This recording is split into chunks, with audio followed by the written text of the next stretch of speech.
പിന്നെ കേന്ദ്രത്തിനെതിരായുള്ള പ്രമേയവും സമരവും ഞങ്ങൾ ഈ CPM-ന്റെ കൂടെ അല്ലെങ്കിൽ ഈ LDF സർക്കാരിന്റെ കൂടെ ഒരുമിച്ച് ഒരു സമരത്തിനും ഇല്ലാന്ന് ഞങ്ങൾ നേരത്തെ പ്രഖ്യാപിച്ചതല്ലേ. മാത്രമല്ല ഞങ്ങളുടെ നെറേറ്റീവ് എന്താണ്? മുഖ്യമന്ത്രിക്കും കുടുംബത്തിനെതിരായിട്ട് ഗുരുതരമായ ഒരു ആരോപണം വന്നിരിക്കുകയും അത് ഞങ്ങളാരും ഉന്നയിച്ച ആരോപണം അല്ലല്ലോ. ഞാൻ പറഞ്ഞ പോലെ സ്റ്റാറ്റ്യൂട്ടറി അതോറിറ്റികൾ ഇൻകം ടാക്സ് ആക്ടിന്റെയും കമ്പനീസ് ആക്ടിന്റെയും കീഴിൽ പ്രവർത്തിക്കുന്ന 2 സ്റ്റാറ്റ്യൂട്ടറി അതോറിറ്റികളുടെ കൃത്യമായ ഫൈൻഡിംഗ് ആണ്. ആ ഫൈൻഡിങ്ങിന്റെ പുറത്ത് ഒരു വളരെ പ്രധാനപ്പെട്ട മറ്റൊരു സ്റ്റാറ്റ്യൂട്ടറി അതോറിറ്റി അന്വേഷണം നടത്തുകയാണ്. അപ്പോൾ അത് ഞങ്ങൾ നിയമസഭയിൽ കൊണ്ടുവന്നില്ലെങ്കിൽ ഞങ്ങളല്ലാതെ പിന്നെ ആരാ കൊണ്ടുവരേണ്ടത്? അവിടെ ഏത് റൂളാണ് വയലേഷൻ? അത് നിയമസഭ ചർച്ച ചെയ്യണ്ടേ? വഴിയിലാണോ തെരുവിലാണോ ചർച്ച ചെയ്യേണ്ടത്? നിയമസഭ കൂടുമ്പോഴാണ് ഈ ഒരു അന്വേഷണം വന്നിരിക്കുന്നത്. മിനിഞ്ഞാന്നാണ് വന്നത് ഈ അന്വേഷണം വന്നത്. അപ്പോൾ ആ അന്വേഷണത്തിന്റെ പേപ്പറുകൾ ഇന്നലെയാണ് വന്നത്. ഇന്നലെയാണ് അതിന്റെ പേപ്പറുകളെല്ലാം കിട്ടിയത്. അപ്പോൾ ഇന്നല്ലാതെ പിന്നെ എന്നാണ് അവതരിപ്പിക്കുന്നത്?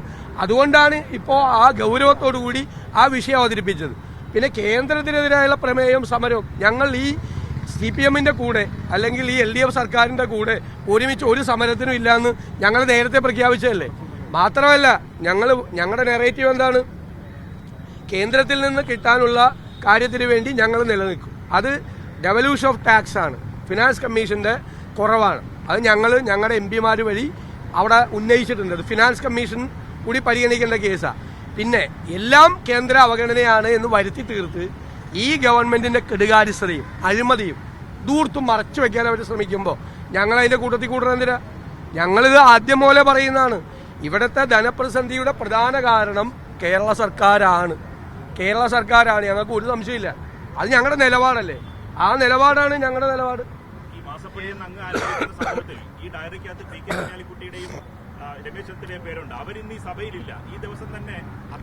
രമേശ് ചെന്നിത്തല സഭയിലുണ്ടായിരുന്നു. കുഞ്ഞാലിക്കുട്ടി സാഹിബ് നേരത്തെ തന്നെ പോയിരുന്നതാണ് ഇവിടുന്ന്. അവര് അതിന് മറുപടിയും പറഞ്ഞല്ലോ. മുഖ്യമന്ത്രി മറുപടി പറഞ്ഞിട്ടില്ലല്ലോ ഇതുവരെ.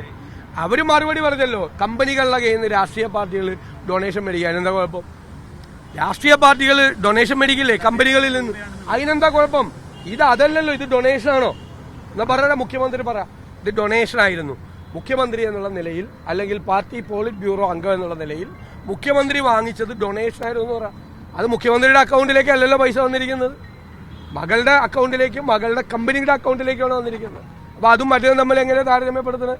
കമ്പനികളിൽ നിന്ന് രാഷ്ട്രീയ പാർട്ടികൾ കമ്പനികളിൽ നിന്ന് സ്ഥാപനങ്ങളിൽ നിന്ന് ഡൊണേഷൻ മേടിക്കില്ലേ?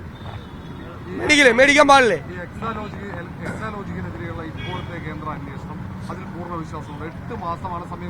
അല്ല, ഞങ്ങൾ നേരത്തെ പറഞ്ഞല്ലോ ഇതെല്ലാം സെറ്റിൽമെന്റിലേക്ക് പോകുമല്ലോ.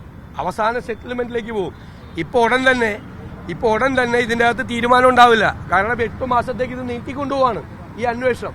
ഒരു തരത്തിൽ സഹായിക്കുകയാണ്. ഞങ്ങൾ വേറെ നിയമ നടപടികൾ അന്വേഷിക്കുകയാണ് ഇത് സംബന്ധിച്ച്.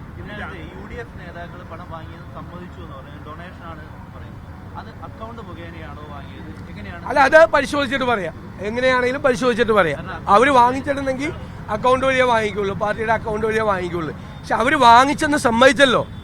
എല്ലാ രാഷ്ട്രീയ പാർട്ടികളും അവരെയാണ് ഞങ്ങൾ ചുമതലപ്പെടുത്തിയിരുന്നത്. എല്ലാ രാഷ്ട്രീയ പാർട്ടികളും സ്ഥാപനങ്ങളിൽ നിന്നും വ്യക്തികളിൽ നിന്നും പണം ശേഖരിക്കും. സംഭാവന മുഖ്യമന്ത്രി പറയട്ടെ ഇത് സംഭാവനയായിരുന്നു എന്നൊന്ന് പറയാൻ ധൈര്യമല്ലോ. അല്ലല്ല, അവര് പറഞ്ഞല്ലോ. അവരൊക്കെ അത് വളരെ കൃത്യമായല്ലോ. പണം മേടിക്കുന്നതിൽ എന്താ തെറ്റ്? അത് തെറ്റില്ല. പാർട്ടി അവരെയാണ് ചുമതലപ്പെടുത്തിയിരുന്നത്. പാർട്ടിയുടെ നിർദ്ദേശപ്രകാരമാണ് അവരെ പണപ്പിരിവ് നടത്തിയിട്ടുള്ളത്. ഞങ്ങളുടെ അറിവോടുകൂടിയാണ് നടത്തിയിട്ടുള്ളത്. ഒരു കുഴപ്പം ആ കാര്യത്തിലില്ല.